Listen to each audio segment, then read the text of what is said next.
Movie Recap Tagalog here. Sa pagtingin sa dalawang babaeng ito, iisipin mo bang kambal sila? Ang nakatatandang kapatid ay maganda, may estilo, at may dignidad na kagaya ng isang binibining may mataas na katayuan. Samantalang ang nakababatang kapatid ay mukhang dukha at gusgusin. Kahit anong anggulo, hindi sila mukhang kambal na lumaki sa isang tahanan. Simula pagkabata, mas kinilingan ng ina si Jumbyul, ang panganay. Mula nang ipanganak si Jumbyul, sakitin na siya at kinailangang manatili sa incubator, kaya't palaging may nais tumbasan ang ina sa kanyang pagkukulang kay Jumbyul. Ang araw na iyon ay araw ng pagtatanghal. Inihanda ng ina ang magagandang sapatos na gawa sa balat para kay Jumbyul, habang kay Yunbyul naman ay mumurahing canvas shoes lamang. Bago umalis, binigyan pa ng ina si Jumbyul ng masustansyang pagkain. Dahil sa labis na pag-aalaga ng ina, lalo pang naging mayabang si Jumbyul. Kaya't laging iniisip ni Jumbyul na ang lahat ng magagandang bagay ay nararapat mapunta sa kanya. Nang mga oras na yon, nakaupo sa mga upuan ang mga magulang, sabik na hinihintay ang pagtatanghal ng kanilang dalawang anak. Ngunit taliwas sa inaasahan ng ina ang naging katotohanan. Si Jumbyul ay gumanap lamang bilang isang walang saysay na pangalawang tauhan, habang si Yunbyul, na hindi kinikilala ng ina, ang gumanap bilang isang maharlikang prinsesa. Sa pagtatanghal, sumunod sa script si Yunbyul, ngunit si Jumbyul ay hindi at patuloy na nag-uutos at naninigaw. Habang lahat ay nagulat sa pangyayaring ito, biglang hinimatay si Jumbyul sa entablado. Pagka-uwi ni Yunbyul sa bahay, pinagalitan ng ina si Yunbyul dahil pinunit daw nito ang damit at ninakaw ang atensyon mula kay Jumbyul. Nasaktan si Yunbyul pero wala siyang magawa. Dahil dito, sinabihan ng ama ang ina na maging patas sa kanilang dalawang anak. Ngunit sabi ng ina, si Jumbyul ay labis nang nahirapan mula pa sa kanyang sinapupunan at kinailangang manatili sa incubator pagkasilang. Kaya't maintindihan daw kung medyo may kinikilingan siya kay Jumbyul. Dahil sa paniniwalang ito ng ina, si Yunbyul ang gumagawa ng mga gawaing bahay na parang isang katulong. Si Yunbyul ang nagtiklop ng mga damit para sa sarili at sa kanyang ate. Samantala, si Jumbyul ay nakaupo lamang at nanonood ng TV na parang walang pakialam. Nang tanungin ni Yunbyul, sagot ni Jumbyul ay pareho silang may sakit kaya dapat daw ay naintindihan niya ito. Lumipas ang panahon. Lumaki sina Yunbyul at Jumbyul at nagsimula ng magtrabaho. Si Jumbyul ay naging karaniwang empleyado sa opisina.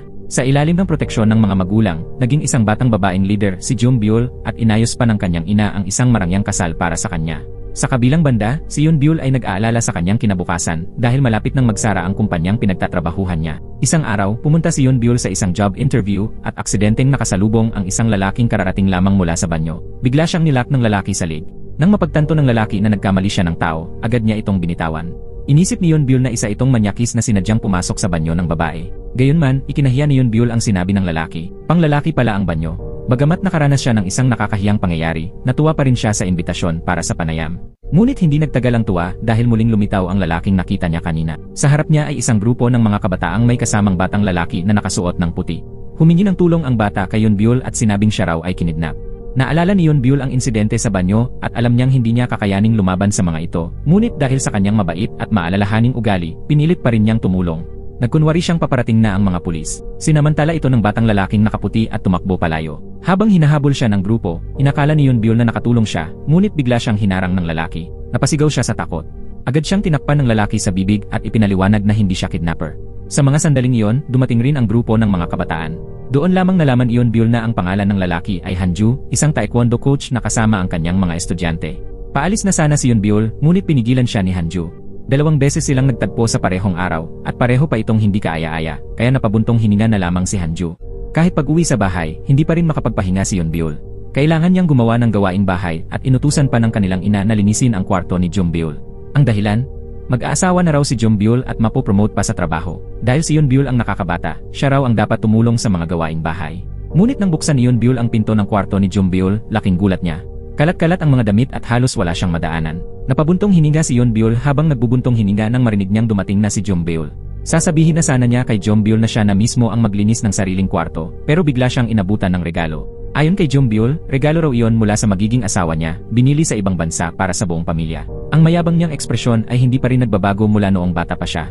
Akala ni Yunbyul ay tapos na ang lahat, ngunit kinaumagahan ay may bagong sigalot na naman.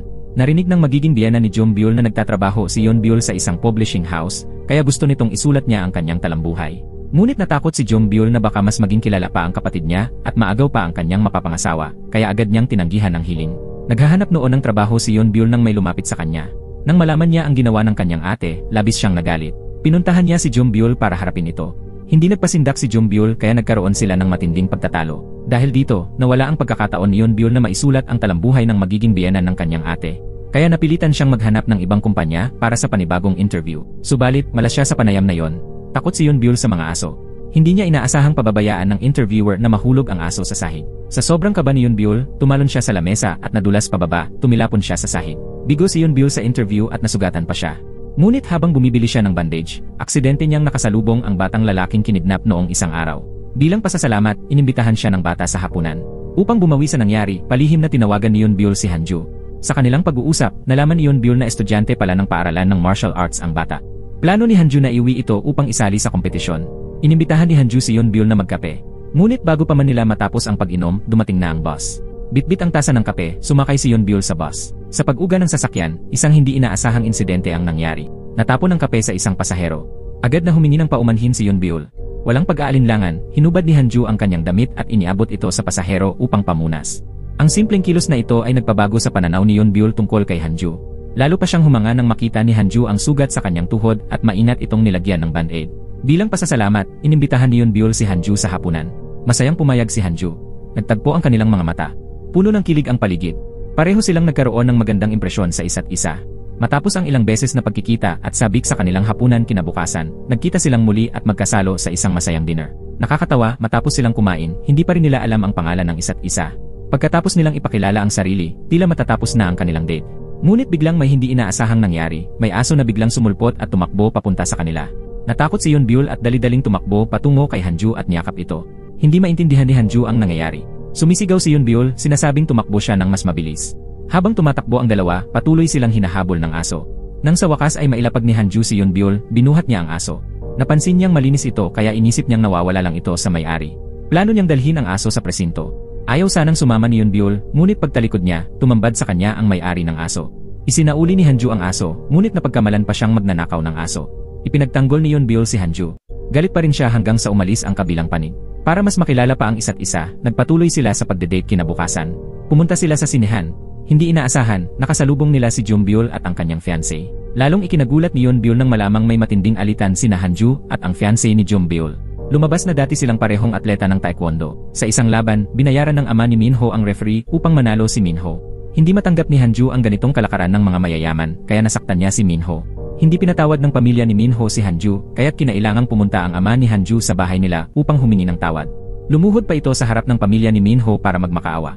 Hindi matanggap ni Hanju na makita ang kanyang ama na hinihiya, kaya nagsalita siya ng masasakit at nakakasirang salita. Dahil dito, pinagbawalan na siyang makipagkompetisyon habang buhay. Ang alitan ng dalawang kabataan ay humantong sa sigalot sa pagitan ng dalawang pamilya. Dalawang babae na magkasalungat ang estilo ng pananamit ang nagtungo sa isang mamahaling fashion store. Dahil sa kakapusan sa pera, ang ina ni Yunbyul ay nagbabalak sanang pumili ng pinakamurang kasuotan. Ngunit inutusan ng magiging biyenan ang staff na ilabas ang pinakamahal na item. Nang malito na ang ina ni Yunbyul sa sitwasyon, isang tawag sa telepono ang tila sumagip sa kanya. Ngunit ang laman ng tawag ay ikinagulat niya. Tumakas ang investor na may daladalang lahat ng kanilang pera. Agad siyang lumabas at sa pagmamadali ay nabangga niya ang isang babaeng nakadamit rin ng simple. Sa taranta, dinampot niya ang bag sa sahig at tumakbo palayo. Pagdating sa lugar at makitang umiiyak ang kanyang mga kaibigan, doon niya lubos na naunawaan ang bigat ng problema. Nawalan na siya ng lahat ng ipon at hindi na niya kayang sabihin ito sa kanyang pamilya. Sa huli, nalugmok siya at nagkasakit sa tindi ng pagkabigla. Pag-uwi ni Yunbyul, narinig niyang may kausap ang kanyang ina sa telepono at agad niyang nahulaan ang nangyari. Ngunit dahil hindi naman ito sinabi ng kanyang ina, hindi na rin siya nagtanong. Sa huli, napilitan ng ina na isiwalat ang buong katotohanan at humingi ng tulong kay Yunbyul. Bago pa man sila makaisip ng solusyon, dumating na si Yunbyul. Lubos siyang abala sa kasiyahan ng kanyang pag-ibig kaya't hindi niya napansin ang kakaibang kilos ng kanyang ina. Ipinagmalaki pa niya ang kanilang mga larawan sa kasal at hiniling sa kanyang ina na maghanda ng maraming wedding gifts para may maipagmalaki sa pamilya ng kanyang mapapangasawa. Nalungkot ang ina at hindi alam kung paano sasagutin ang anak, kaya't nagdahilan na lamang upang makaiwas. Si Yunbyul, na tanging nakakaalam ng katotohanan, ay nagtanong kay Yunbyul kung maaari ba siyang tumulong sa pamilya. Sinabi ni Yunbyul na kulang ang pera para sa wedding gifts at gustong manghiram ng kanilang ina sa kanya. Sa hindi inaasahang pangyayari, sinigawan at pinagalitan ni Yunbyul ng masama si Yunbyul. Upang makalikom ng pera para sa wedding gifts, nagtungo si Yunbyul sa bangko upang mangutang, ngunit tinanggihan siya dahil sa mababa niyang credit score. Kaya napilitan siyang lumapit sa kanyang magiging biyenan. Ngunit sabi ng kanyang magiging biyenan, nakabook na ang hotel para sa kasal at kailangang hatiin ang gastos ng dalawang pamilya. Kailangang magpadala ang pamilya ni Yunbyul ng 10 milyong won sa account ng hotel bago mag-book ang liwayway. Dagdag pa rito, naibigay na raw ang listahan ng wedding gift sa ina ni Yunbyul. Kailangan na lang itong ihanda ng kanilang pamilya. Hindi alam ni Yunbyul ang gagawin. Hindi niya akalaing ganoon kahirap ang paghahanda para sa wedding gifts. Doon niya pinagsisihan ang masasakit na salitang sinabi niya kay Yunbyul kahapon. Noong panahong iyon, isinusulat ni Yunbyul ang talambuhay ng magiging biyenan ni Yunbyul. Bago pa man yon, dahil ayaw palampasin ni Yeonbyul ang magandang pagkakataon, ipinilit niyang makipagkita sa chairman. Tuwang-tuwa ang chairman nang pumayag si Yeonbyul na isulat ang kanyang talambuhay. Masaya niyang inanyayahan si Yeonbyul sa isang masarap na kainan. Sa oras ng pahinga, tumawag si Yeonbyul kay Hanju upang mag-relax. Samantala, masakit ang ulo ni Jeombyul dahil sa problema sa mga wedding gifts. Kaya naibunton niya ang galit kay Yeonbyul. Pagkikita pa lang nila, agad na pinagalitan ni Jeombyul ang kanyang nakababatang kapatid. Sumagot si Yeonbyul at nauwi ito sa pagtatalo. Ngunit habang nag-aaway sila, bigla na lamang niyakap ni Yeonbyul si Jeombyul.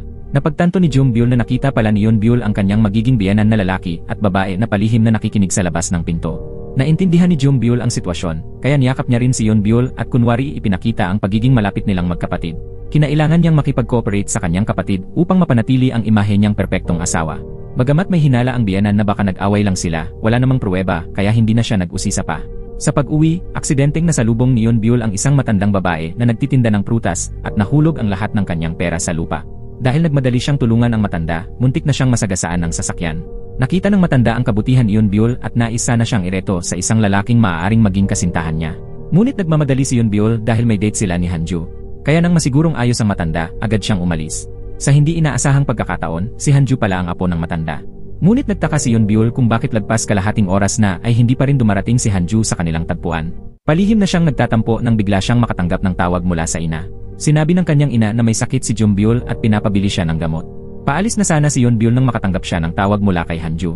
Humingi ito ng paumanhin at sinabing paparating na siya. Ngunit sagot ni Yeonbyul, may kailangan siyang asikasuhin at hindi na siya makapaghihintay. Nagkasundo silang magkita na lang kinabukasan. Pag-uwi ni Yeonbyul sa bahay, nadiskubre niyang hindi naman pala talaga may sakit si Jeombyul, nag-aalala lang ito tungkol sa wedding gift. Nang tumanggi si Yeonbyul na pautangin si Jeombyul, nagkaroon na naman sila ng pagtatalo. Ngunit kinabukasan, nagkaroon ng aksidente si Jeombyul. Habang nagsisipilyo at naghihilamos, nakaramdam siya ng pagkahilo, nagsuka, at nawalan ng malay sa sahig. Kaya't dali-daling tumawag ng ambulansya ang buong pamilya.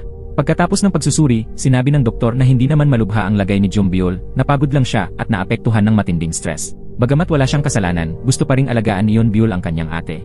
Nais niyang tumulong at makahanap ng solusyon sa problema sa wedding gift kasama ng lahat. Ngunit sa hindi inaasahang kilos, naging walang utang na loob si Jeombyul at itinapon pa ang sopas na inihanda ni Yeonbyul.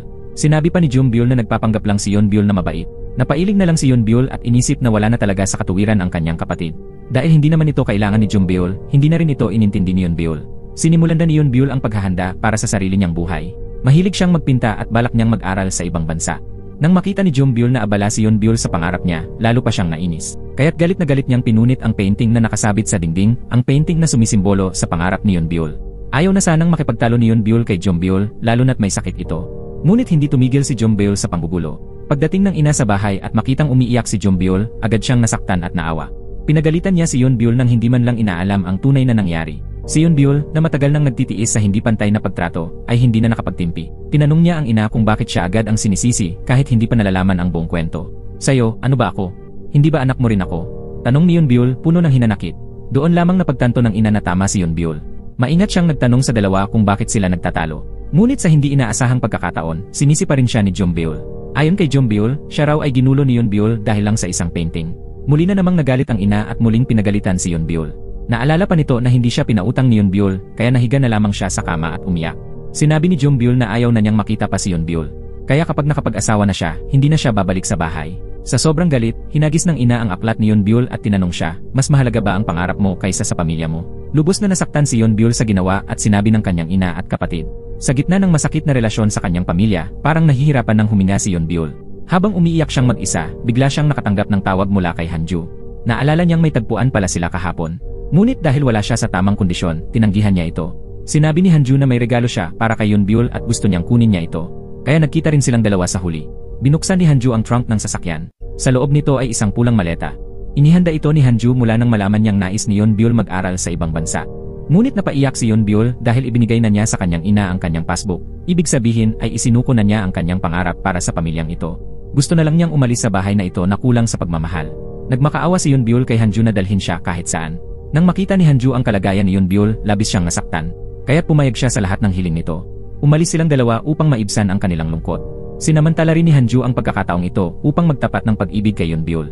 Hindi inasahan ni Yeonbyul na sa gitna ng kanyang pinakamadilim na sandali, makakatanggap siya ng isang di inaasahang regalo. Napagtanto niyang matagal na rin pala niyang minahal si Hanju kahit hindi niya namamalayan. Naghalikan silang dalawa ng puno ng damdamin sa ilalim ng makukulay na paputok. Ang pag-amin at presensya ni Hanju ang nagpalaya sa lahat ng kalungkutan ni Yunbyul. Naniniwala siya ngayon na ang kapangyarihan ng pag-ibig ang tutulong sa kanya upang muling bumangon at hanapin ang sarili. Pag-uwi ni Yunbyul, napagtanto ng kanyang ina at kapatid ang kanilang pagkakamali. Ngumiti sila upang muling makuha ang loob ni Yunbyul. Si Jungbyul din mismo ang kusang humingi ng tawad kay Hanju. Kahit na nagkaroon sila ng hindi pagkakaunawaan, pamilya pa rin sila sa huli. Hindi dapat masira ang ugnayan nila. Kaya agad pinatawad ni Yunbyul ang dalawa at kinalimutan ang lahat ng hindi magandang nangyari. Binuksan ni Yunbyul ang maletang ibinigay sa kanya ni Hanju. Nang makita niya ang mga bagay na inihanda para sa biyahe, hindi niya napigilang ngumiti ng masaya. Damang-dama niya ang pag-aalaga at pagmamahal ni Hanju. Kinabukasan, nag-date muli silang dalawa. Si Yunbyul, na dati matatag at seryoso, ay biglang naging mahiyain na parang isang dalagang umiibig. Nais ni Hanju na gamutin ang takot ni Yunbyul sa mga aso, kaya nagdala siya ng isang maliit na aso. Plano niyang unti-unting sanayin si Yunbyul sa presensya ng aso, ngunit malalim ang pinagmulan ng kanyang takot. Natakot pa rin si Yunbyul at umatras. Gayunpaman, nang tumingin ang maliit na aso sa kanya na may kaawa-awang mga mata, hindi niya napigilang lumambot ang puso. Para sa mga nagmamahalan, walang problema na hindi kayang solusyonan ng isang halik. Mabilis silang nagyakap at naghalikan ng puno ng damdamin. Ang maliit na aso ay biglang naging ekstra lamang sa eksena. Sa tulong ni Yunbyul, natapos ni Jungbyul ang paghahanda sa mga wedding gifts. Handa na ang lahat. Ang kulang na lang ay isang maganda't maayos na bride. Ngunit isang aksidente ang naganap. Nagkamali ang ina ni Jungbyul, na iwan sa bahay ang mga mamahaling wedding gifts at ang naipadala sa pamilya ng groom ay mga mumurahing damit. Labis na nag-alala si Jungbyul na baka madiskubre ng kanyang biyenan ang katotohanan, kaya nawalan siya ng malay. Pinaypayan siya at binuhusan ng tubig ng kanyang ina upang siya ay magising. Sa mga sandaling iyon, masaya pang sinusukat ng biyenan ang mga damit na ipinadala ng pamilya ni Jungbyul. Tuwang-tuwa ito habang nakaharap sa salamin, hindi alam na pawang mga peke at mumurahin ang mga ito. Habang papalapit ang araw ng kasal, lalo lang naging balisa si Jungbyul. Kapag nabunyag ang pagkakamaling iyon, maaaring mabawasan ang respeto sa kanya ng pamilya ng kanyang asawa. Dahil wala nang ibang magawa, ang tanging pag-asa niya ay hindi mapansin ng biyenan ang kapalit at palihim na lang niyang papalitan ang mga ito pagkatapos ng kasal. Matagumpay na naidaos ang kasal sa gitna ng kasiyahan ng dalawang pamilya. Pagkatapos ng honeymoon, bumisita sina Jungbyul at ang kanyang asawa sa bahay nila upang bumati. Sa hindi inaasahan, aksidenteng nakita ng asawa ni Jungbyul si Yunbyul habang kasama si Hanju. Dahil dito, nalaman ni Jungbyul ang lahat mula sa kanyang asawang si Minho, kaya agad siyang nagtungo kay Yunbyul upang kumprontahin ito. Sinabi ni Jungbyul na nasaktan ni Hanju si Minho noon. Si Hanju raw ang sumira sa karera ng kanyang asawa. Idinagdag pa ni Jungbyul na isa raw maton si Hanju. Kaya't hiniling niya kay Yunbyul na makipaghiwalay kaagad. Ngunit nagtiwala si Yunbyul kay Hanju, kaya naniniwala siyang may dahilan ito sa kanyang ginawa noon. Plano sana ni Yunbyul na tanungin si Hanju sa tamang oras. Ngunit bago pa siya makakilos, ang kanyang ina na ang unang lumapit kay Hanju. Pinakiusapan ng ina si Hanju na makipaghiwalay kay Yunbyul. Hindi alam ni Hanju kung ano ang dapat niyang gawin, kaya siya ay umalis. Ngunit nakatanggap siya ng tawag mula kay Yunbyul. Akala niya ay gusto na rin ni Yunbyul na makipaghiwalay, kaya natakot siyang sagutin ito. Dahil dito, nagpunta si Yunbyul sa dojo at nalaman ang totoo mula sa mga estudyante roon. Lumabas na binayaran ng ama ni Minho ang referee upang ipanalo si Minho. Dahil sa galit, binugbog siya ni Hanju. Pag-uwi ni Yunbyul, pinayuhan pa rin siya ng kanyang ina at kapatid na makipaghiwalay. Ayon sa ina, dapat makinig si Yunbyul sa kanyang bayaw dahil sinasabi nitong marahas si Hanju. Kung muling gumawa ng problema si Hanju, baka mawalan ito ng dojo at mawalan ng trabaho. Ayaw ni Yunbyul na maparatangan si Hanju ng hindi patas, kaya gusto niyang marinig ang paliwanag nito at ilahad ang totoo. Ngunit pagdating niya sa dojo, sarado na ito. Uwi na sana siyang bigo. Ngunit nakita niya si Hanju na nakaupo sa parke, malungkot. Hindi niya matiis na makita itong nagdurusa, kaya bigla siyang nag-propose dito. Ngunit ayaw ni Hanju na maging malungkot si Yunbyul dahil sa alitan nito sa pamilya, kaya bigla niyang sinabi na gusto niyang makipaghiwalay. Kahit nangakong iwasan na ni Yunbyul ang kanyang kapatid at bayaw at mamumuhay silang dalawa ng tahimik, hindi pa rin nagbago ang desisyon ni Hanju. Hindi naniwala si Yunbyul na tapat ang sinabi ni Hanju, kaya tinangka niyang habulin ito. Ngunit hindi na niya ito nakita. Hindi alam ni Yunbyul na si Hanju ay nagtatago sa isang sulok at palihim na umiiyak. Siya mismo ang nakipaghiwalay sa taong pinakamamahal niya, kaya labis ang sakit na nadarama niya. Pero mas pinili niyang tiisin ang sakit mag-isa kaysa hayaang si Yunbyul ang masaktan at husgahan ng lahat. Samantala, patuloy pa rin si Jungbyul sa paghahanap ng paraan upang paghiwalayin sila. Inalok pa niya si Yunbyul na sagutin ang lahat ng gastos para sa pag-aaral sa ibang bansa. Ngunit ayaw ni Yunbyul na isuko ang pagmamahal niya kay Hanju, kaya tinanggihan niya ang alok ni Jungbyul. Dahil dito, muling naging tensyonado ang relasyon ng magkapatid. Nag-away na naman sila dahil sa hidwaan ng kanilang mga kasintahan. Hinagis ni Jungbyul ang isang plato kay Yunbyul. Mabilis naman itong ibinalik ni Yunbyul. Dahil sa takot, tumakbo si Jungbyul papasok ng banyo. Nagtago siya roon at hindi naglakas loob lumabas hanggang may kumatok. Paglabas niya, galit siyang umalis. Sa hallway, nakita niya si Hanju na naghihintay ng elevator, pero hindi siya pinansin nito. Mabilis na sumiksik si Yunbyul sa loob ng elevator at tinanong si Hanju kung bakit gusto nitong makipaghiwalay. Tinakot ba siya ni Minho?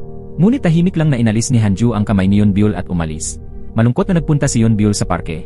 Habang pinagmamasdan ang mga magkasintahan, naalala niya ang matatamis na alaala nila ni Hanju. Hindi maintindihan ni Yonbyul kung bakit nauwi sa ganoon ang relasyon nila ni Hanju. Nalulugmok siya sa kanyang mga alaala nang bigla niyang makita ang isang matandang babae na nadapa. Agad siyang tumakbo upang tumulong at doon niya napagtanto na ito ang matandang nagtitinda ng mansanas noong isang araw. Ngunit may dementia ang matanda kaya't hindi siya nakilala.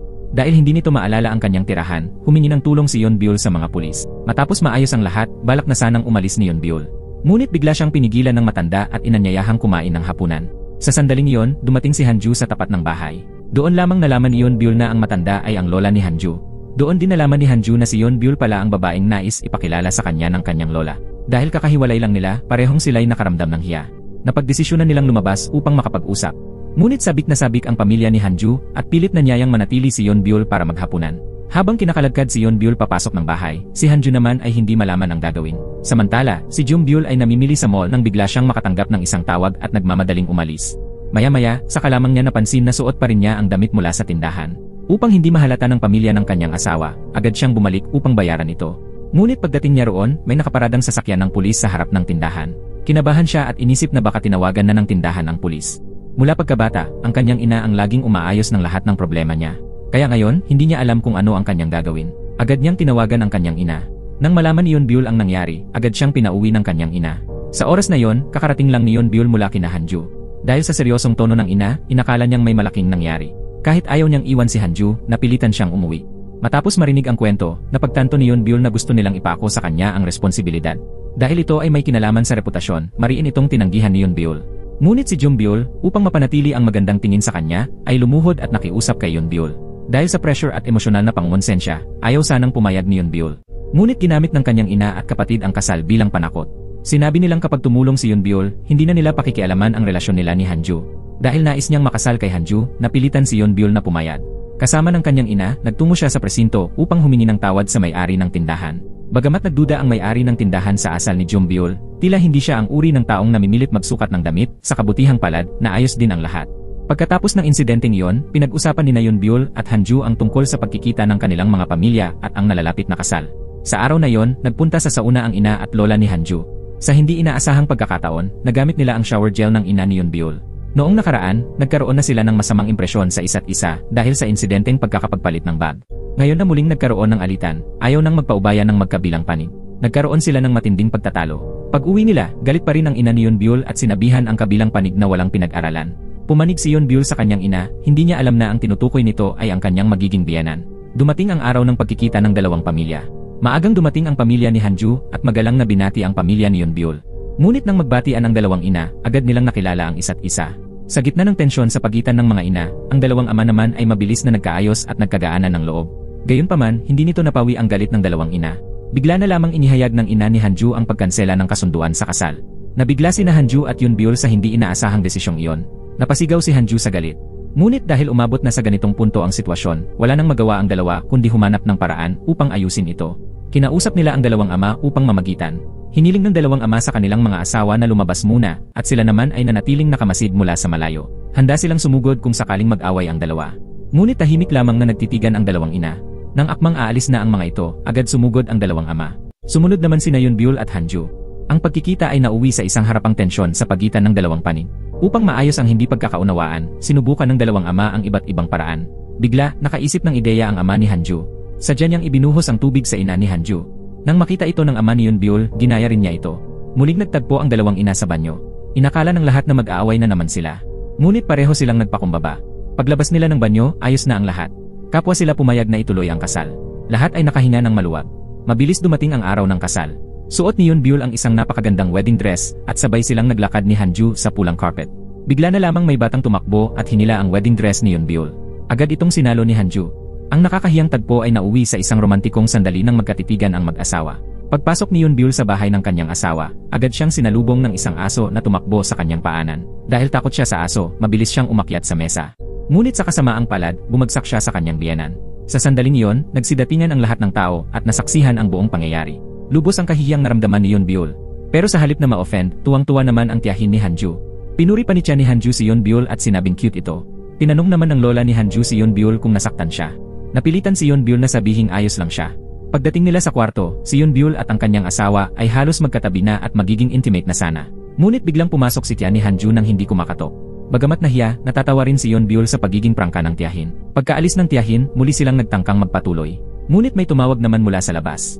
Paulit-ulit silang naistorbo, kaya nawala na rin ang kanilang gana. Kinabukasan, maagang nagising si Yeonbyul upang kunin ang dyaryo para sa kanyang biyenan na lalaki at tiniklop ang kumot para sa lola ni Hanju.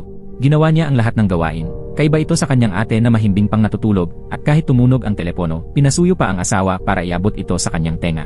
Dahil sa utos ng biyenan, napilitan si Yeonbyul na bumangon.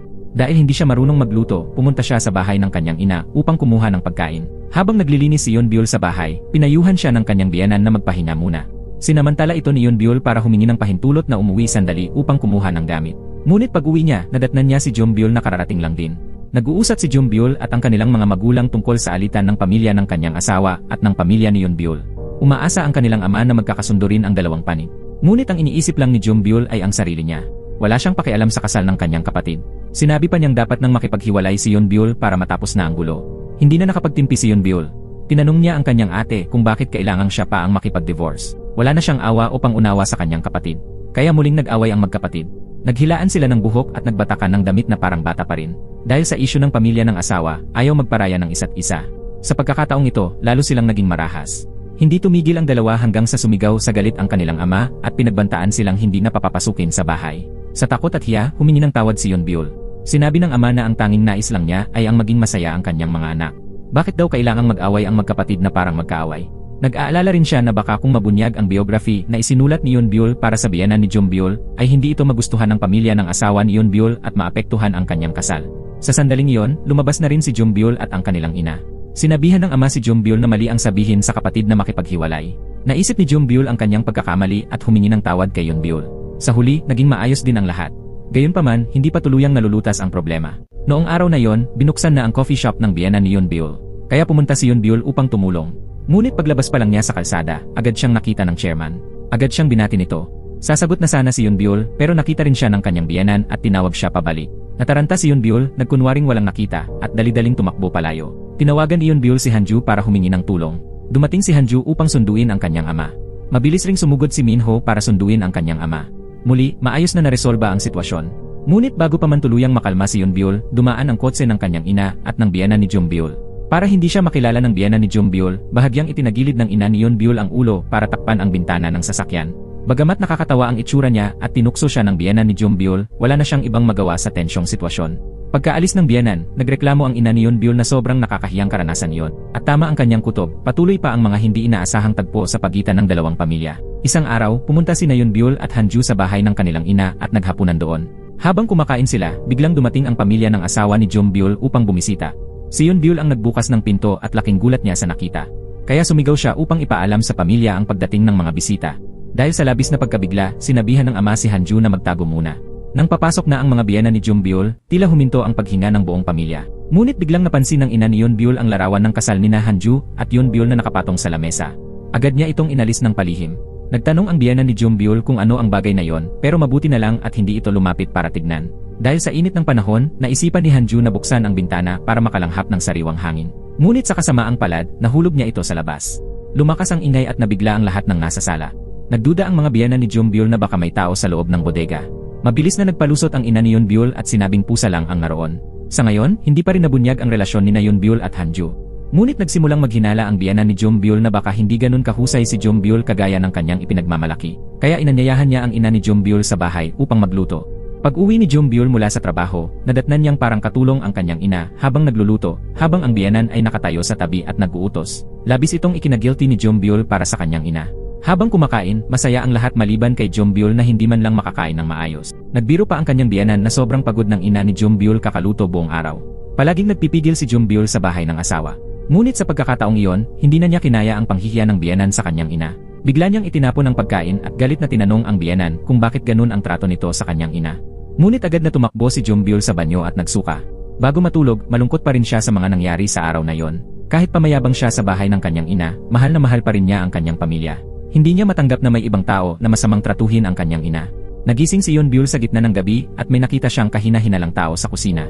Pumikit siya at tumampot ng bagay para gamitin sa pag-atake. Biglang narinig ng lahat ang tunog ng ilaw na binuksan. Nakita nila si lola ni Hanju na nakaupo sa sahig habang kumakain. Natakot si Yeonbyul na baka matakot si Lola kapag nagsisigaw siya, kaya mahinahon niya itong nilapitan at pinakalma. Ngunit si Lola ay tila lutang pa rin at nawawala sa sarili. Pabulong siyang nagsalita tungkol sa masamang taong kumuha ng kanilang lumang bahay pamana. Alam ni Yeonbyul na ang tinutukoy ni Lola ay ang pamilya ni Minho, ngunit hindi pa alam ng pamilya ni Yeonbyul ang kaugnayan niya sa pamilya ni Minho. Nang makita ni Yeonbyul kung gaano kalaki ang galit ni Lola kay Minho, kinabahan siya na baka kapag nalaman ng lahat ang totoo, tuluyan ng masira ang kasal nila ni Hanju. Kaya nagpasya siyang puntahan ang chairman at magsumite ng kanyang resignation. Akala ni Yeonbyul ay magiging maayos na ang lahat. Ngunit makalipas lang ang ilang araw, dumating ang isang abogado sa kanya. Sinabi nitong ang autobiography na isinulat niya para sa chairman ay hindi totoo. Ang nakasulat daw doon ay kwento ng ibang pamilya. Hiniling ng abogado na tumestigo si Yeonbyul na pineke ng chairman ang kwento. Ang taong nagsampa ng kaso ay ang ama ni Hanju. Tumanggi si Yeonbyul at agad umalis. Ngunit ilang hakbang pa lang ang kanyang naitutuloy, nakasalubong na niya ang kanyang biyenan. Sa hindi niya alam kung anong gagawin, biglang dumating si Hanju. Nagduda na ang kanyang biyenan sa katotohanan. Pero may kaunting pag-asa pa rin itong nagtanong kay Hanju. Hindi na makaiwas si Yeonbyul, kaya inamin na niya na siya ang sumulat ng autobiography para sa ama ni Minho. Dahil sa matinding gulat, napatingin na lang sa kawalan ang kanyang biyenan. Bagamat galit ito kay Yeonbyul, alam niyang hindi ito solusyon sa problema. Kaya't sinabi lang nito na pansamantala nilang itago ito kina Lola at kay ina ni Hanju. Dahil kapag nalaman ng mga ito, tiyak na hindi nila ito palalagpasin. Ngunit sawang-sawa na sina Yeonbyul at Hanju sa pamumuhay na puno ng takot at pag-aalala. Gusto na nilang sabihin ang totoo at matapos na ang lahat. Kaya't nagtakda ng pagkikita si Yeonbyul upang kausapin si Jeombyul at ipahayag ang kanyang plano. Ngunit si Jeombyul ay praktikal. Sa tingin niya, mas mabuting hintayin muna na siya ay magdalang tao bago sabihin ang totoo. Baka sakaling pagbigyan sila ng dalawang pamilya para sa kapakanan ng bata. Ngunit ayaw na ni Yeonbyul ng ganitong pasakit sa isip. Ipinilit niyang sabihin na ang totoo ay kailangang ihayag na ngayon. Dahil dito, nag-away na naman ang magkapatid. Nagbatuhan sila ng tubig sa isa't isa. Habang pareho silang nahihiya, biglang dumating ang biyenan ni Yeonbyul. Agad na gumuho ang magandang imahe nilang dalawa. Gayunman, nagsinungaling silang nagtalo lang sila tungkol sa usaping pampamilya. Nahihirapan silang paalisin ang biyenan ni Yeonbyul. Pero ayaw pa ring sabihin ni Yeonbyul ang totoo sa mga oras na yon. Kaya't napilitan siyang magtiis muli. Nang araw na yon, binuksan ang bagong tindahan ng pamilya ni Hanju. Napagkasunduan na ni Yeonbyul at Jeombyul ang schedule para magbigay ng pagbati ang dalawang pamilya nang hindi nagkakasabay. Habang wala si Yeonbyul, dumating muna ang mga biyenan ni Jeombyul. Hindi nagtagal, dumating din ang mga biyenan ni Yeonbyul. Sakto namang dumating si Yeonbyul at pumasok kasama ng kanyang mga biyenan. Ngunit pagkapasok nila, napako ang lahat sa pagkagulat. Pilit pang pinakalma ng ina ni Yeonbyul ang sitwasyon, ngunit lalo lang lumala. Wala na silang nagawa kundi magpakumbaba. Umupo ang dalawang biyenan sa magkaibang gilid ng mesa. Nakatayo sa gitna ang pamilya ni Yeonbyul upang humingi ng tawad. Sinabi ng biyenan ni Jeombyul na kung nalaman niya lang ang tungkol sa relasyong ito noon pa, hindi siya kailanman pumayag sa kasal at agad niyang ipinahayag ang pagkansela ng kasunduan. Matapos nito'y galit siyang umalis. Hindi rin nagpahuli ang biyenan ni Yeonbyul. Sinisi niya ang pamilya ni Yeonbyul sa pagiging hindi tapat. Alam nilang kaaway nila ang pamilya ni Minho, ngunit pinili pa ring itago ang katotohanan. Humingi ng tawad ang mga magulang ni Yeonbyul at nakiusap na maghinay-hinay muna ang lahat. Hiniling nilang huwag hayaang maapektuhan ng sigalot ang kasal ng kanilang mga anak. Ngunit kakalabas pa lang nila ng bahay, dumating na si Minho upang sunduin si Jeombyul. Sa galit, ibinuhos ng kanilang mga magulang ang init ng ulo kay Minho. Hindi rin nakaligtas si Hanju na huling dumating. Ngunit hindi pa roon nagtapos ang lahat. Pag-uwi ni na Jeombyul at Minho sa kanilang tahanan, nagginit-ngit pa rin sa galit ang kanilang mga magulang. May isa pang dumampot ng baston at pinalaya sila. Isa pa'y nagbasag ng florera sa sobrang galit. Si Hanju man ay hindi pinalampas. Lumuhod siya at nakiusap sa kanyang ama, parusahan niyo na po ako, pero ayokong hiwalayan si Yeonbyul. Hindi ko na kayang mabuhay nang wala siya. Ngunit iginiit ng kanyang ama na tapusin na ang ugnayan sa pamilya ng babae. Sabi pa ng ama, kung nakakayanan mong tiisin ang parusa, kaya mo ring tiisin ang hiwalayan, kaya tanggapin mo na lang. Pinalayas sina Jeombyul at Minho mula sa kanilang bahay. Kaya agad silang nagtungo sa bahay ng ina ni Yeonbyul. Nag-aalala si Yeonbyul sa galit ng pamilya ng kanyang asawa, kaya bumalik din siya sa kanilang tahanan. Ngunit hindi na magkasundo ang magkapatid. Ngayon, itinuturing na nila ang isa't isa bilang kaaway. Dahil naapektuhan ng alitan ng dalawang pamilya ang kanilang mga kasal, nag-away muli sina Yeonbyul at Jeombyul. Hindi na kinaya ng ina ang paulit-ulit na pagtatalo. Agad niyang banta na kung sino pa ang mag-aaway, palalayasin na niya. Ngunit nang magkita ang dalawang manugang, nagbangayan din ang mga ito. Nasaksihan iyon ng kanilang biyenan. Kaya't pareho silang pinalayas mula sa bahay. Sa kabila ng sitwasyon, gusto pa ring magyabang ni Jeombyul. Iminungkahi niya kay Minho na pumunta na lang sila sa isang hotel. Pero napahiya sila nang maalalang pareho nilang nakalimutang dalhin ang kanilang pitaka dahil sa pagmamadali. Naisa nang manghiram ni Jeombyul kay Hanju, pero nang makita ni Hanju ang kamay ni Minho, sinabi niyang hindi sapat ang pera niya para sa hotel, pero sapat para makapunta sa sauna. Kaya't sina Jeombyul at Minho ay napilitang pumunta sa sauna. Nagugutom si Minho at matamang tinititigan ang pagkain ni Hanju.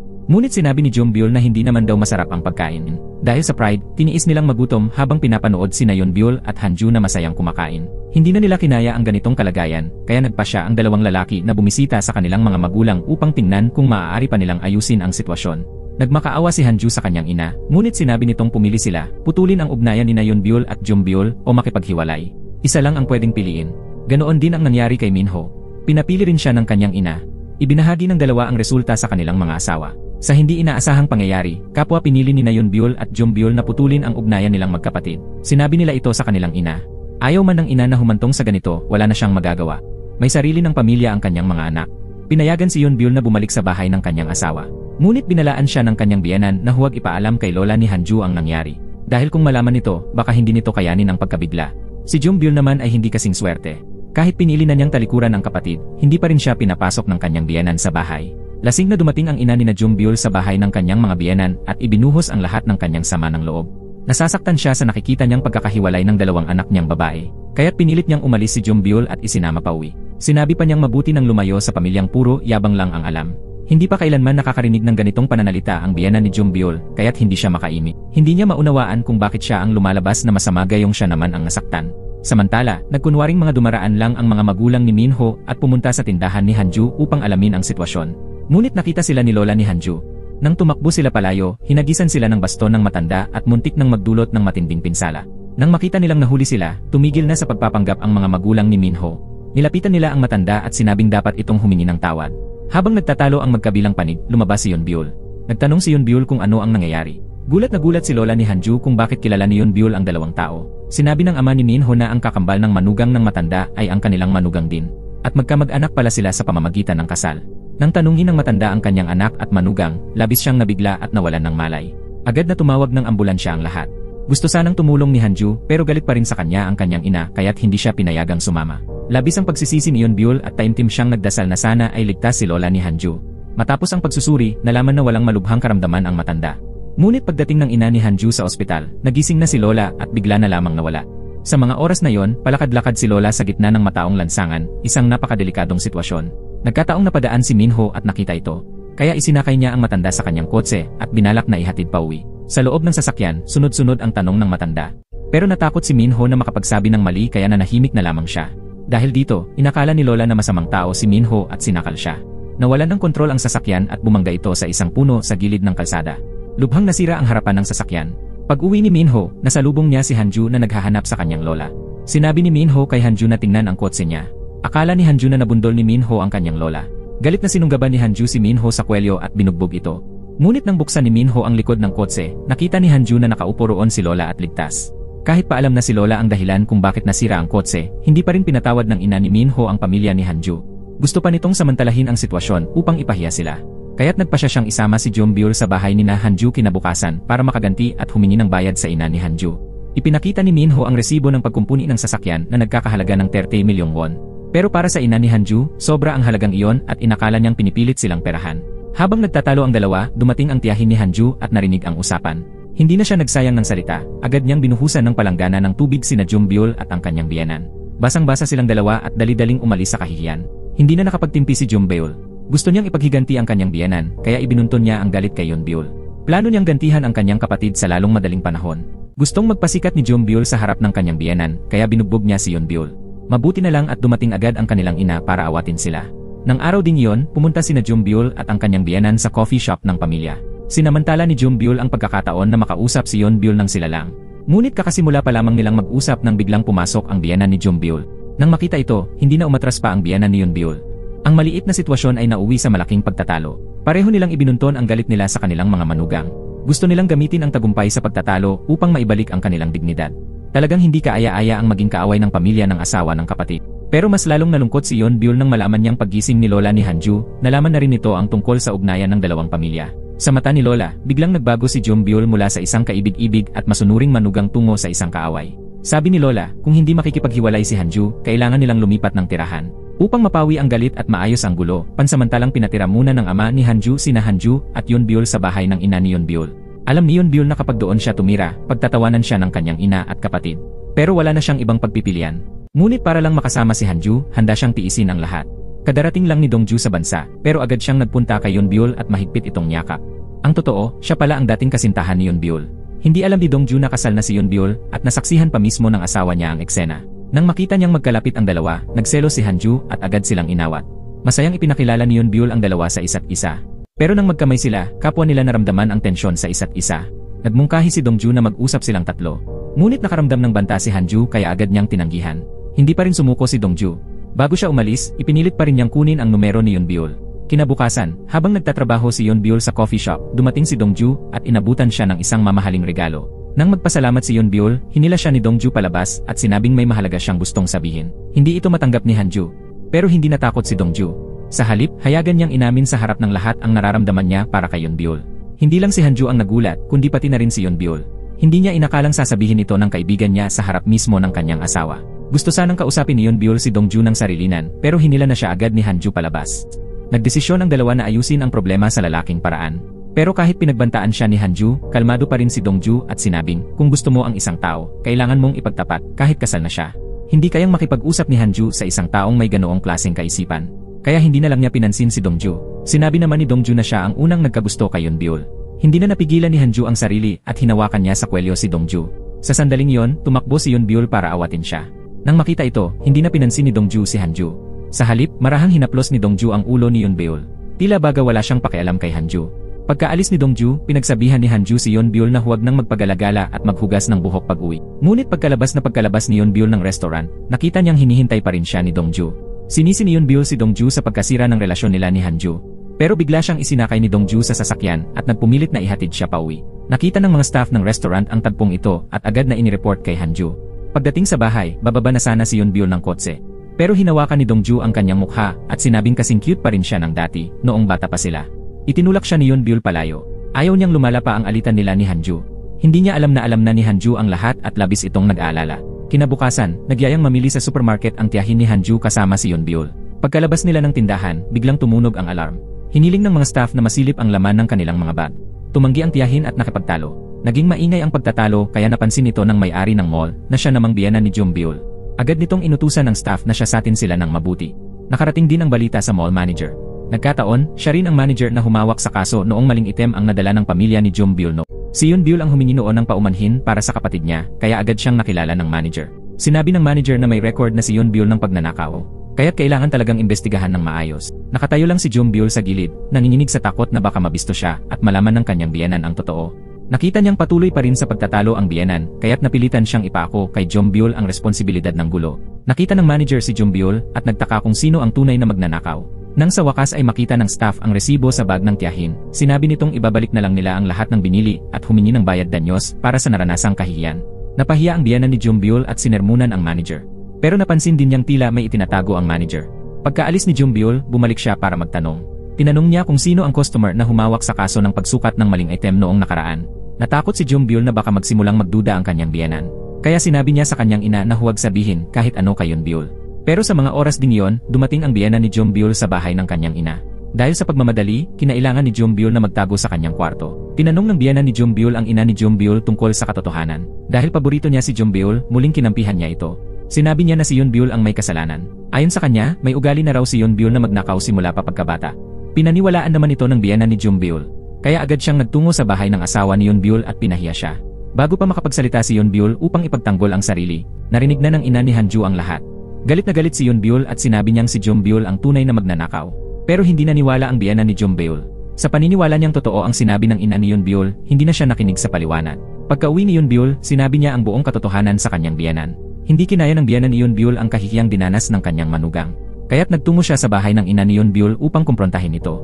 Ngunit bago pa sila magtagal sa pag-uusap, dumating rin ang biyenan ni Yonbyul. Ngayon, nagkaharap-harap na silang tatlo. Hindi alam ng ina ni Yonbyul ang gagawin. Pero sa kabila nito, patuloy pa rin siyang kampi kay Yonbyul. Nagsinungaling pa rin siya at sinabing si Yonbyul ang may ugaling magnakaw. Pero hindi na kinaya ng biyenan ni Yonbyul ang patuloy na kasinungalingan. Pakiramdam niya, hinamak siya ng ina ni Yonbyul dahil mababalang ang tingin nito kay Hanju. Pag-uwi ng biyenan ni Yonbyul, naging malamig na rin ang pakikitungo niya kay Yonbyul. Hindi na kinaya ni Yonbyul ang kahihiyan at sama ng loob, kaya't bumalik siya sa kanilang bahay at hinarap ang kanyang ina, hinihiling na sabihin na ang totoo. Ngunit tumanggi ang ina niya. Labis na nadismaya si Yonbyul sa kanyang ina. Sa gitna ng matinding pressure, napilitan ang kanyang ina na aminin sa biyenan ni Yonbyul na nagsinungaling siya. Ngunit walang nakaasahang mangyayari ang sumunod. Si Jumbyul, na may matagal ng ugali ng pagnanakaw, ay muling bumalik sa dating gawi. Sino nga ba ang mag-aakalang ang mayamang manugang na ito ay may lihim na bisyo sa pagnanakaw? Kumuha si Jumbyul ng isang lipstick at lumingalinga. Nang makita niyang walang nakatingin, mabilis niya itong isinilid sa kanyang bulsa. Palihim siyang natuwa. Ngunit hindi niya alam na nakita ng isang empleyado ng tindahan ang kanyang ginawa. Ang nakakagulat, matapos makalayo sa empleyado, kinuha niya ang lipstick, tiningnan ito, at itinapon lang sa basurahan. Pagkatapos nito, sa kanya napagtanto na bumalik na naman ang kanyang bisyo. Noon pa man pala, mula pagkabata, may ganitong kondisyon na siya. Sa tuwing nasa ilalim siya ng matinding pressure, hindi niya napipigilang magnakaw ng hindi namamalayan. Para masigurong ligtas na siya, nagmaneho si Jumbyul papunta sa tindahan kinabukasan. Mula sa malayo, nakita niya ang isang litrato na nakapaskil sa pinto. Hindi siya sigurado kung iyon ba ay litrato niya habang nagnanakaw, kaya tinawagan niya ang kanyang ina upang silipin ito. Sa kasamaang palad, narinig ng kanyang biyenan ang buong usapan. Habang papalapit pa lang ang ina ni Jumbyul para sirain ang litrato, dumating na rin ang biyenan. Dahil gustong sirain ang ebidensya, sinunggaban ng ina ni Jumbyul ang litrato at pinunit ito. Ngunit ang biyenan, na alam na ang totoo, ay hindi na pumayag na palampasin pa ito. Nangako siya na sa pagkakataong ito, hindi na niya patatawarin ang dalawa. Agad namang pinayuhan ng ina ni Jumbyul ang anak upang hindi nito harapin ng mag-isa ang galit ng biyenan. Ikinandado ni Jumbyul ang pinto, umaasang darating si Minho para iligtas siya. Ngunit ginamit ng biyenan ang ekstrang susi, binuksan ang pinto, at hinila palabas ang nanginginig na si Jumbyul. Dumating din ang ina ni Jumbyul at si Minho. Sa harap ng lahat, inutusan ng biyenan si Jumbyul na umalis agad. Binuksan pa ng biyenan ang aparador at tinanong kung ninakaw rin ba ni Jumbyul ang mga yon. Hindi siya makapaniwalang nagkaroon siya ng manugang na ganito. Pilit pa ring isinisisi ng ina ni Jumbyul ang lahat kay Yonbyul, ngunit tinawag siya ng biyenan para kausapin. Sa pagkakataong ito, hindi na pinagtakpan ni Yonbyul ang kanyang ina at kapatid. Gusto na niyang panagutin ang tunay na may kasalanan. Dahil sa matinding takot, nahimatay si Yonbyul. Akala ng biyenan ay nagkukunwari lang siya, kaya binuhusan niya ito ng tubig sa mukha. Hindi na nakatiis ang biyenang lalaki na buong oras ay tahimik lamang. Nagpasya siyang dapat nang maghiwalay ang kanyang anak at si Jumbyul. Sa takot, lumuhod ang ina ni Jumbyul at umiyak habang inamin ang katotohanan. Isinilang daw si Jumbyul na may karamdaman. Simula nang magdalaga ito, nagsimula na raw siyang magnakaw. Ngunit hindi na handang makinig ng mag-asawang biyenan. Hindi inaasahan, lumaban si Jumbyul. Para sa kanya, ang desisyon sa diborsyo ay dapat sa pagitan lamang nilang mag-asawa, wala nang ibang may karapatang makialam. Nang ipinakita sa kanya ang papeles ng diborsyo, hindi siya natakot. Sinampal siya ng biyenan sa galit pero sinunggaban niya ang kamay nito at matapang na lumaban. Matapos ang pagtatalo, tinawagan ni Jumbyul si Minho para umuwi. Pinunit ni Minho ang mga papeles ng diborsyo at tumangging makipaghiwalay. Kahit na nasa panig niya ang asawa, hindi na kinaya ni Jumbyul ang mamuhay sa iisang bubong kasama ang kanyang biyenan, kaya bumalik siya sa bahay ng kanyang ina. Kinabukasan, pinapunta ng biyenan ang isang tao para ibalik ang mga gamit ni Jumbyul sa kanilang bahay. Dumalaw si Jumbyul sa biyenan at sinabing pumapayag na siyang makipagdiborsyo, pero may isang kondisyon, dapat ibigay ng kanyang biyenan sa kanya ang bahay pamana bilang kabayaran. Ipinakita rin ni Jumbyul ang listahan ng lahat ng ginawa ng kanyang biyenan na nagdulot sa kanya ng matinding stress. Sa galit, itinulak ng biyenan si Jumbyul sa sahig at pinagbabato siya ng mga gamit. Nasaksihan ni Minho ang pangyayari kaya agad niyang ipinagtanggol ang kanyang asawa at nagpasya na lisanin ang bahay kasama si Jumbyul. Sinabi ni Jumbyul sa kanyang mga magulang na doon muna sila titira ni Minho. Pinaayos ni Jumbyul ang dating kwarto ni Yonbyul at ginawang opisina ni Minho. Nang makita niyang inilalabas ang kanyang mga gamit, labis ang naging paninikip ng dibdib ni Yonbyul. Para bang wala na siyang puwang sa sariling bahay. Gusto sanang magparaya ni Yonbyul pero ayaw naman niyang makinabang si Jumbyul. Kaya't hinarap niya ito at sinabing siya ang bumili ng TV, washing machine, at iba pang gamit sa bahay. Hindi niya yon kukunin pero ayaw din niyang gamitin iyon ni na Jumbyul. Ipapahakot na lang daw niya ang lahat para itapon. Kinagabihan, mag-isang nakaupo si Yonbyul sa bakuran. Naalala niya ang sinabi ng kanilang ina na huwag nang bumalik pa. Bagaman paborito ng kanyang ina si Jumbyul mula pagkabata, ayaw niyang maging taong hindi na kayang bumalik sa sariling tahanan. Tanging siya lang ang tunay na nakaunawa ng ganitong sakit. Pagkatapos kumain, inutusan ng ama si Minho na tumulong muna sa tindahan. Agad namang pumayag si Minho. Ngunit pagdating niya roon, dumating din si Hanju. Hindi sila magkasundo pero dahil nasa harap sila ng biyenan, pinigilan nila ang kanilang inis. May kailangan ipa-deliver ang biyenan. Pareho silang gustong magpakitang gilas. Mas mabilis si Minho at agad na umalis gamit ang motorsiklo. Napilitang maglakad si Hanju. Sa daan, nakita ni Minho ang isang babae at lalaki na nag-aaway. May sugat sa mukha ang babae. Nilapitan niya ito upang tulungan at nakiusap naman ang babae na iligtas siya. Patuloy pa ring sinasaktan ng lalaki ang babae, kaya agad na pinigil ni Minho ito at pinabagsak. Nang sabihin ni Minho sa babae na tumawag ng pulis, dinampot ng lalaki ang isang hollow block para umatake. Sa kabutihang palad, dumating si Hanju mula sa likod at naawat ang lalaki. Dinala silang tatlo sa presinto para imbestigahan. Sa takot na gantihan, sinabi ng babae na magkasintahan sila ng lalaki at nagbiruan lang sila. Naiinis sina Minho at Hanju ngunit wala silang magagawa. Kailangan nilang hintayin ang susunod na hakbang kapag nakalabas na sila. Kinabukasan, pinalaya si Hanju ngunit nanatili sa kulungan si Minho. Kinausap ni Hanju ang babae at hinikayat na magsabi ng totoo. Ngunit natatakot pa rin siya at nag-aatubili. Hindi sumuko si Hanju. Matapos ang ilang sandali ng pangungumbinsi, pumayag din ang babae na pag-isipan ito. Bumalik si Hanju sa presinto upang ipaalam kay Minho at pinayuhan siyang makipag-ayos sa babae.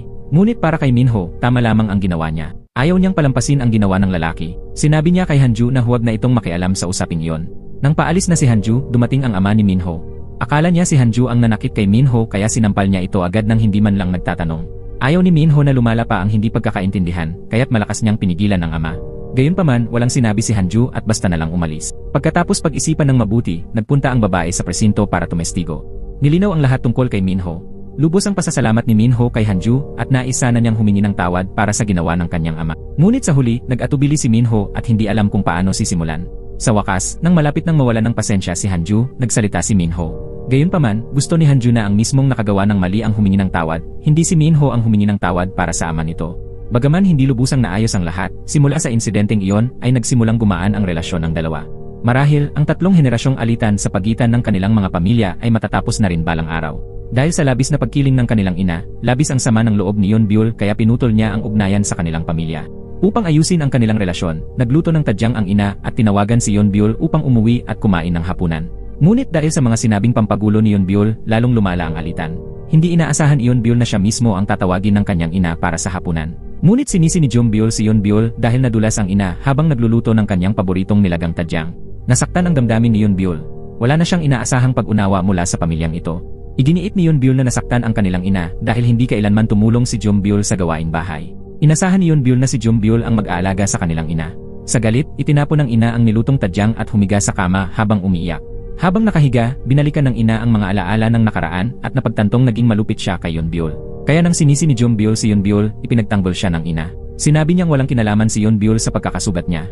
Dahil sa kanyang kondisyon, si Jeonbyul ang kailangang gumawa ng mga gawaing bahay. Ngunit simula pagkabata, hindi siya sanay magtrabaho. Hirap pa nga siyang maghugas ng pinggan.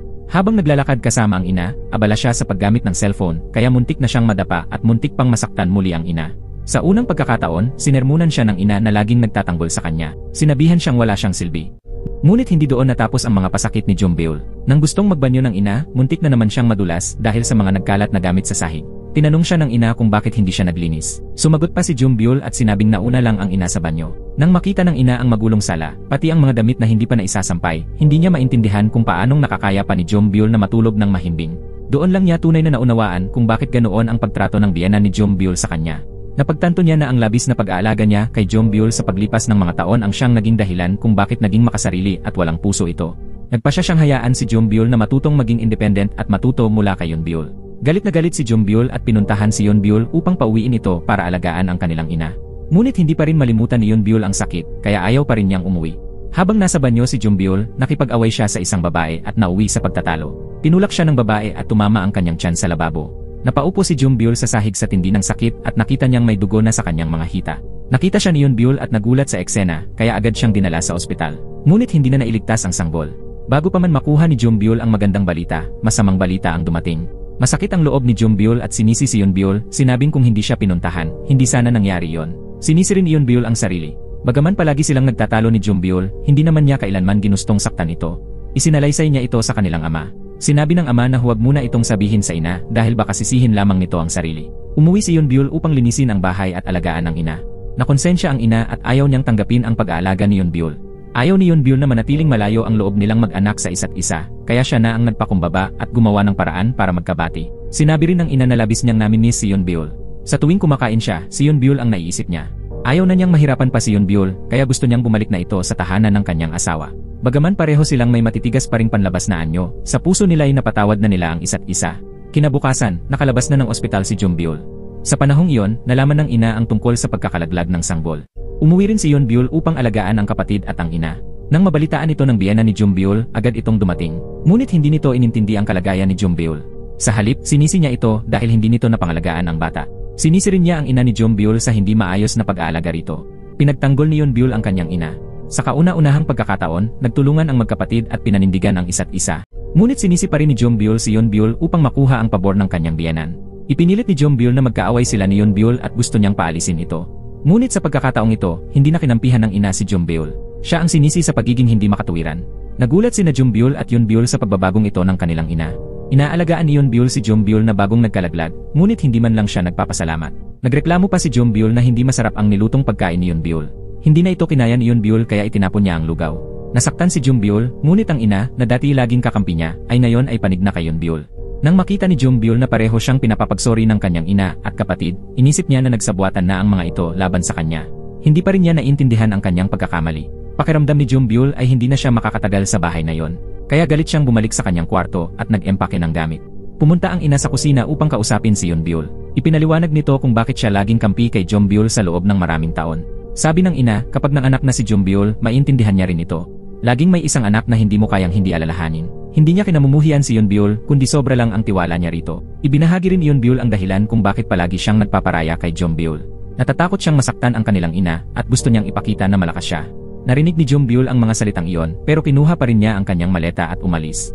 Malungkot na gumalagala si Jombyul at hindi niya namalayang nakarating na siya sa bahay ng kanyang asawa. Sa una, ayaw pa sana niyang pumasok pero hinila siya ng katulong papasok. Pagpasok niya sa bahay, nakita niyang nag-iisa ang kanyang biyenan habang umiinom. Sabay silang uminom. Sinamantala ni Jombyul ang pagkakataon para magmakaawa sa kanyang biyenan na bigyan siya ng isa pang pagkakataon. Nangakong magiging mabuting manugang siya. Nalasing ang dalawa at nakatulog sa kama. Dumating ang biyenan na lalaki at sinampal ang kanyang asawa para magising ito. Doon lamang niya napansin na katabi pala niya si Jombyul sa kama. Pagdating sa bahay nila, nakita ng ina ni Jombyul na abala ito sa gawaing bahay. Nagsimula na siyang magnilay-nilay sa mga pagkukulang niya. Gustong humingi ng tawad ni Jombyul kay Yonbyul pero hindi niya alam kung paano sisimulan. Biglang nawala ng ilaw sa bahay. Lumabas na sina Hanju at Minho ay may dalang cake. Humingi ng tawad si Minho kay Yonbyul para kay Jombyul pero gusto ni Yonbyul na si Jombyul mismo ang magsabi. Napilitan si Jombyul na magsabi ng sorry at nagpasalamat kay Yonbyul. Kaya't nagkabati na rin sa wakas ang dalawa. Pinayagan na rin ang biyenan ni Jombyul na bumalik sila sa kanilang bahay. Pero nagbabala ito na huwag na muling magsinungaling si Jombyul. Matapos ang maraming pagsubok, tinanggap din sa wakas sina Jombyul at Yonbyul ng mga pamilya ng kanilang asawa. Ngunit lihim palang nagkadevelopan ang nakababatang kapatid ni Minho at ni Hanju. Sa tindi ng galit ng kanilang mga ama, na-ospital pa ang mga ito. Naupo silang magkasama para mag-usap. Mariin nilang tinutulan ang relasyon ng kanilang mga anak. Sabi pa nila, kapag pumayag sila, mamamatay na lang silang magkaaway. Ngunit agad ding may inilabas na dalawang katawan sa harap nila. Sabi ng doktor, gumawa ng kapahamakang hakbang ang dalawang kabataan dahil sa paghadlang ng kanilang pamilya. Dahil sa takot na baka may gawin si Jiho na kapahamakan, ikinulong siya ng ama ni Minho sa basement. Buti na lang at naabutan siya ni na Minho at Yonbyul at nailigtas siya. Samantala, naaksidente si Yonsu sa kotse habang hinahanap si Jiho. Bagamat siya ay nakaligtas, bumagsak siya sa koma. Akala ni Hanju ay si Minho ang may kagagawan, kaya galit siyang nagtungo sa bahay nito. Pero sinabi ng ama ni Minho na sinundan lang niya si Yonsu at hindi niya ito sinaktan. Pagkaalis ni Hanju, pumunta rin si Jiho sa kanyang ama para makipag-usap. Ang sabi niya, kung kaya niyang ikulong ang sarili niyang anak, tiyak na kaya rin niyang saktan ang anak ng kanyang kaaway. Kung sakaling mamatay si Yonsu, mamamatay rin siya. Pagkatapos, nagtungo si Jiho sa ospital upang dalawin si Yonsu. Isang himala ang nangyari, unti-unting dumilat ang mga mata ni Yonsu matapos ang mahabang panahong nasa koma. Bagamat sinabi ng doktor na pansamantala lang iyon, isa na rin iyong senyales na malapit na siyang magising. Para makakuha ng pinakamainam na gamutan si Yonsu, humingi ng tulong si Jiho sa kanyang ama. Ngunit sinamantala ito ng ama para hingin ang pagputol ng ugnayan nila ni Yonsu. Kapag pumayag siya, agad tutulungan ng ama. Dahil gusto niyang mabuhay ng maayos ang taong mahal niya, buong pusong pumayag si Jiho. Makalipas ang ilang araw, tuluyan ng nagising si Yonsu. Ngunit kinailangan tuparin ni Jiho ang kanyang pangako sa ama, ang mag-aral sa ibang bansa. Hindi natuwa ang biyenan ni Yonbyul nang makitang nagluluto si Hanju para sa kanya. Pero agad nagbago ang kanyang tono nang malaman niyang buntis si Yonbyul. Bigla siyang naging maalaga at nagtatanong tungkol kay Yonbyul. Dahil abala ang buong pamilya sa pag-aalala kay Yonsu nitong mga nakaraang araw, ibinahagi nila sa lahat ang magandang balita. Sa mismong oras ng pagpupulong, nakaramdam din ng pagsusuka si Jombyul. Masayang-masaya ang kanyang mga biyenan at agad siyang dinala sa doktor. Habang pauwi, masayang ibinahagi ni Yonbyul at Jombyul ang kanilang magandang balita sa isa't isa.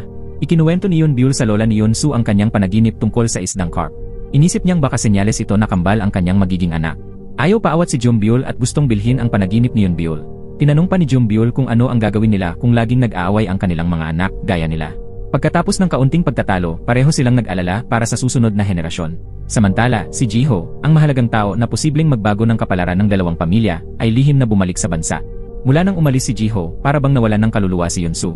Nais niyang lumabas para maibsan ang lungkot, ngunit laking gulat niya nang makita si Jiho. Pumunta silang dalawa sa tabing dagat kung saan marami silang alaala. Muling nag-abot ng bulaklak si Yonsu at nagpakita ng damdamin kay Jiho. Nangako silang kahit gaano man katindi ang pagtutol ng pamilya o dami ng pagsubok, hindi na sila bibitaw sa isa't isa. Ngunit agad nilang hinarap ang galit ng kanilang pamilya. Samantala, natagpuan ng ina ni Jiho ang mga sleeping pills at antidepressants sa maleta ng anak. Alam niya kung gaano kabigat ang pinagdadaanan ng kanyang anak. Dahil mahal niya si Jiho, sinubukan niyang kausapin ang kanyang asawa, ngunit nagalit ito. Nagkaroon sila ng matinding pagtatalo. Kinagabihan, habang papunta na sa kama ang ama ni Jiho, bigla siyang sinipa ng kanyang asawa. Hindi pa siya tumigil doon, kumuha siya ng golf club at pinalayas ang asawa palabas ng bahay. Binalaan pa niya ang anak at manugang na huwag pagbuksan ng pinto ang ama. Sa pagtangkang protektahan ang kanyang nakatatandang kapatid, nabundol ng motorsiklo si Yeonbyul at bumagsak sa kalsada. Pagbagsak niya, naalala niyang siya ay buntis. Bigla siyang napaiyak sa takot na baka may masamang nangyari sa kanyang dinadala. Agad siyang isinugod ni Yeonbyul sa ospital. Sa kabutihang palad, ligtas ang sanggol. Ngunit napaiyak si Yeonbyul. Sa oras ng panganib, hindi na inisip ni Yeonbyul ang sarili para lamang protektahan siya, dahilan para makonsensya si Yeonbyul.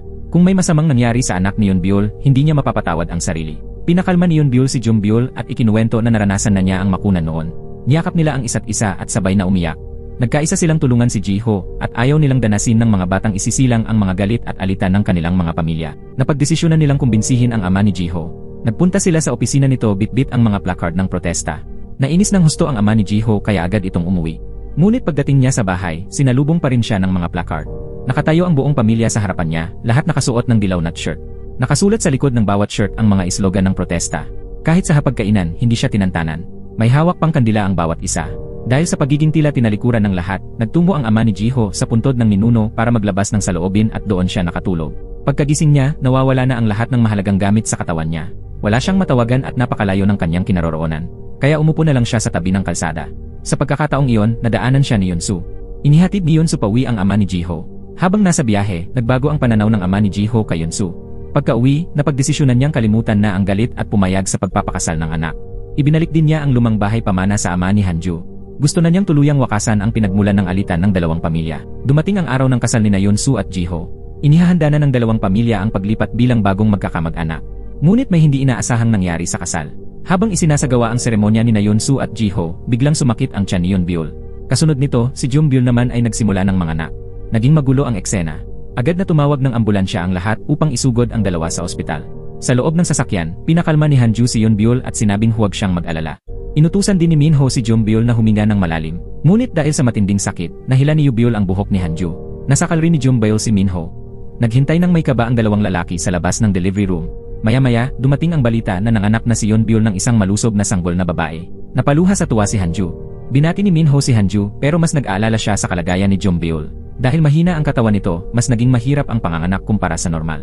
Mula umaga hanggang gabi silang naghintay. At nang akala nila'y wala nang katapusan ang paghihintay, bigla nilang narinig ang iyak ng sanggol. Nanganak na rin si Yeonbyul ng isang baby girl. Ngunit pagkatapos manganak, nakaranas si Yeonbyul ng postpartum depression.